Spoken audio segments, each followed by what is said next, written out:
ગુજરાતમાં સીએમના વિપક્ષ પર પ્રહાર. વિપક્ષ બંધારણ કરતું હતું. કાલે વિપક્ષને ખબર પડી કે આ મુદ્દો ક્યાં ઉપાડ્યો. બંધારણને લઈ લોકોને ગુમરાહ કર્યા. વિપક્ષે બંધારણનો દુરુપયોગ કર્યો.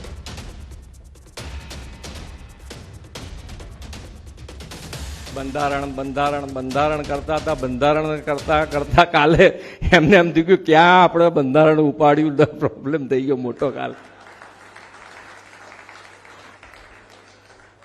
મેક્સિમમ તમે જુઓ, મેક્સિમમ દુરુપયોગ કર્યો છે અને છતાંય તમારે એકદમ ગુમરાહ કરાવી નાખ્યા. આપણને એમ લાગે ખરેખર. અને પેલું કહેવત છે ને કે સાચાને શું કહેવત છે, સાચાને આમ વાર લાગે ફરતા, ખોટું તમારે એક સેકન્ડમાં ફરીને પાછું આવી જાય. સતત છઠ્ઠા દિવસે ગુજરાતમાં કડકડતી ઠંડીનો પ્રકોપ રહ્યો.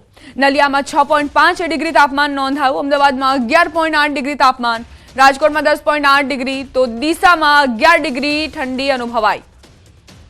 ખંભાતમાં 9.5 ડિગ્રી તાપમાન, તો અંબાજી મંદિર ખાતે 8.9 ડિગ્રી તાપમાન નોંધાયું.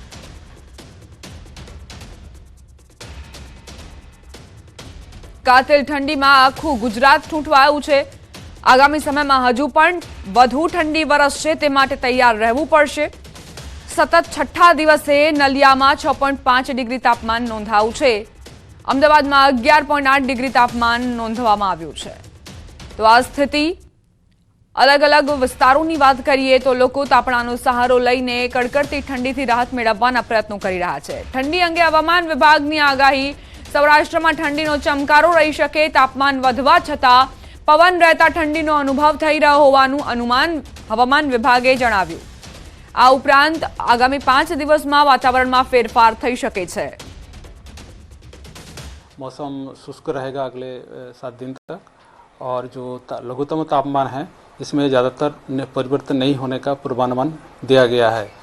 और इसमें जो सबसे कम तापमान रिकॉर्ड हुआ है नलिया में है, जो गुजरात रीजन में 7.8 डिग्री सेंटीग्रेड रिकॉर्ड हुआ है. और अहमदाबाद में जो लघुत्तम तापमान रिकॉर्ड हुआ है वो 14 डिग्री सेंटीग्रेड है. રાજસ્થાનમાં કડકડતી ઠંડીથી અનેક શહેરોમાં જામ્યો બરફ. આબુ પણ થીજી ગયું. પહાડી વિસ્તારોમાં હિમવર્ષાના કારણે દેશના ઉત્તરીય રાજ્યોમાં શિયાળો તીવ્ર બની રહ્યો છે. આખું ભારત થરથર ધ્રુજી રહ્યું છે. એમાં પણ એમપી, અયોધ્યા, કાનપુર, આબુમાં ઠંડીએ 13 વર્ષનો રેકોર્ડ તોડ્યો છે. રાજસ્થાનના મોટાભાગના શહેરોમાં તાપમાન માઇનસ ડિગ્રીમાં પહોંચી જતા ઘરથી લઈ મેદાન સુધી ચારે બાજુ બરફની ચાદર પથરાઈ ગઈ છે. શેખાવતીના ફતેપુર, સિકર સહિતના શહેરોમાં પારો શૂન્ય અથવા માઇનસમાં ગગડી જતા લોકો રીસના ધ્રુજી ગયા છે. માઉન્ટ આબુમાં પણ જમ્મુ કાશ્મીર જેવી ઠંડી પડી રહી છે. આબુમાં પાંદડા પર બરફ જામી ગયો છે. માઉન્ટ આબુમાં કાતિલ ઠંડીએ લોકોને ઠૂંઠવી નાખ્યા. તાપમાન ફરી 2 ડિગ્રી ગગડતા લોકો તાપણાનો સહારો લેતા નજરે પડ્યા. માઉન્ટ આબુમાં ઘણા સ્થળોએ બરફ જામી ગયો છે. મેદાની વિસ્તારોમાં પણ બરફની ચાદર જોવા મળી. આ તરફ ઠંડીની મજા માટે મોટી સંખ્યામાં લોકો આબુ તરફ ઉમટી પડ્યા છે. પ્રવાસીઓને માઉન્ટ આબુમાં હાલ હિમાચલ અને કાશ્મીર જેવા વાતાવરણનો અનુભવ થઈ રહ્યો છે. હોટેલો પર અને રસ્તા પર પ્રવાસીઓ બરફ સાથે આનંદ માણી રહ્યા છે. રાજસ્થાનના ઝુંઝુનુમાં છેલ્લા 4 દિવસથી ઠંડીનું જોર યથાવત છે. સતત ઠંડો પવન ફૂંકાતા ઠંડીમાં વધારો થયો છે. હવામાન વિભાગે 19 ડિસેમ્બર સુધી કોલ્ડ વેવની આગાહી કરી છે. સતત શીત લહેરના કારણે લોકો ઠંડીથી બચવા માટે તાપણાનો સહારો લઈ રહ્યા છે. જરૂરી કામકાજ વગર લોકો ઘરની બહાર નીકળવાનું ટાળી રહ્યા છે. આરોગ્ય મંત્રી ઋષિકેશ પટેલનું મોટું નિવેદન. રાઇઝિંગ ગુજરાતમાં ઋષિકેશ પટેલે નિવેદન આપ્યું. પીએમજેવાયના ક્લેમ માટે એક સિસ્ટમ તૈયાર કરાઈ. નિષ્ણાંતો સાથે ચર્ચા બાદ એસઓપી તૈયાર કરાઈ. આગામી 2 થી 3 દિવસમાં જાહેરાત થશે.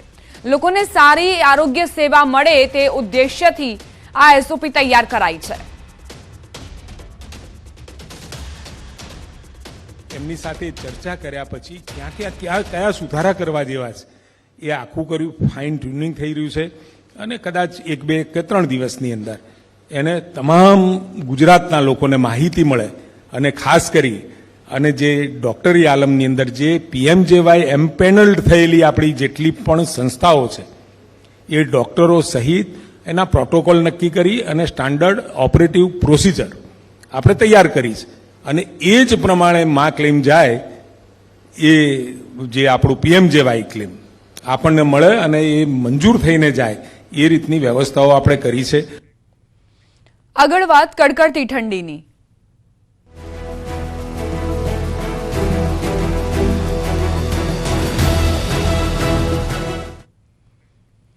સતત છઠ્ઠા દિવસે ગુજરાતમાં કડકડતી ઠંડીનો પ્રકોપ રહ્યો.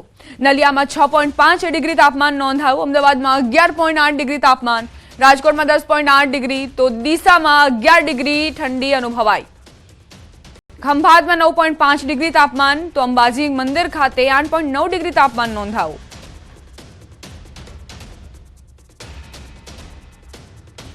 કાતિલ ઠંડીમાં આખું ગુજરાત ઠૂંઠવાયું છે. આગામી સમયમાં હજુ પણ વધુ ઠંડી વરસશે, તે માટે તૈયાર રહેવું પડશે. સતત છઠ્ઠા દિવસે નલિયામાં 6.5 ડિગ્રી તાપમાન નોંધાયું છે. અમદાવાદમાં 11.8 ડિગ્રી તાપમાન નોંધવામાં આવ્યું છે.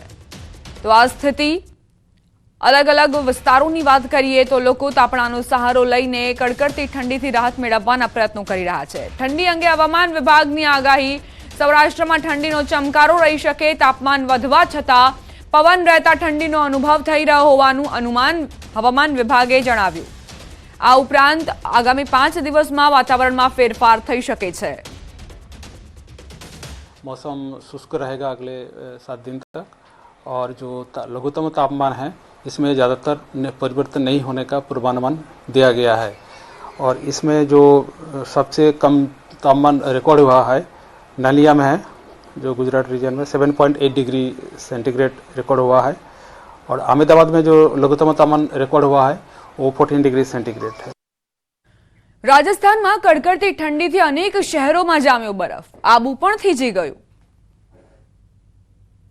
પહાડી વિસ્તારોમાં હિમવર્ષાના કારણે દેશના ઉત્તરીય રાજ્યોમાં શિયાળો તીવ્ર બની રહ્યો છે. આખું ભારત થરથર ધ્રુજી રહ્યું છે. એમાં પણ એમપી, અયોધ્યા, કાનપુર, આબુમાં ઠંડીએ 13 વર્ષનો રેકોર્ડ તોડ્યો છે. રાજસ્થાનના મોટાભાગના શહેરોમાં તાપમાન -ડિગ્રીમાં પહોંચી જતા ઘરથી લઈ મેદાન સુધી ચારે બાજુ બરફની ચાદર પથરાઈ ગઈ છે. શેખાવતીના ફતેપુર, સિકર સહિતના શહેરોમાં પારો શૂન્ય અથવા માઇનસમાં ગગડી જતા લોકો રીતસરના ધ્રુજી ગયા છે. માઉન્ટ આબુમાં પણ જમ્મુ કાશ્મીર જેવી ઠંડી પડી રહી છે. આબુમાં પાંદડા પર બરફ જામી ગયો છે. માઉન્ટ આબુમાં કાતિલ ઠંડીએ લોકોને ઠૂંઠવી નાખ્યા. તાપમાન ફરી 2 ડિગ્રી ગગડતા લોકો તાપણાનો સહારો લેતા નજરે પડ્યા. માઉન્ટ આબુમાં ઘણા સ્થળોએ બરફ જામી ગયો છે. મેદાની વિસ્તારોમાં પણ બરફની ચાદર જોવા મળી. આ તરફ ઠંડીની મજા માટે મોટી સંખ્યામાં લોકો આબુ તરફ ઉમટી પડ્યા છે. પ્રવાસીઓને માઉન્ટ આબુમાં હાલ હિમાચલ અને કાશ્મીર જેવા વાતાવરણનો અનુભવ થઈ રહ્યો છે.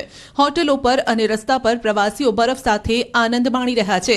રાજસ્થાનના ઝુંઝુનુમાં છેલ્લા 4 દિવસથી ઠંડીનું જોર યથાવત છે. સતત ઠંડો પવન ફૂંકાતા ઠંડીમાં વધારો થયો છે. હવામાન વિભાગે 19 ડિસેમ્બર સુધી કોલ્ડ વેવની આગાહી કરી છે. સતત શીત લહેરના કારણે લોકો ઠંડીથી બચવા માટે તાપણાનો સહારો લઈ રહ્યા છે. જરૂરી કામકાજ વગર લોકો ઘરની બહાર નીકળવાનું ટાળી રહ્યા છે.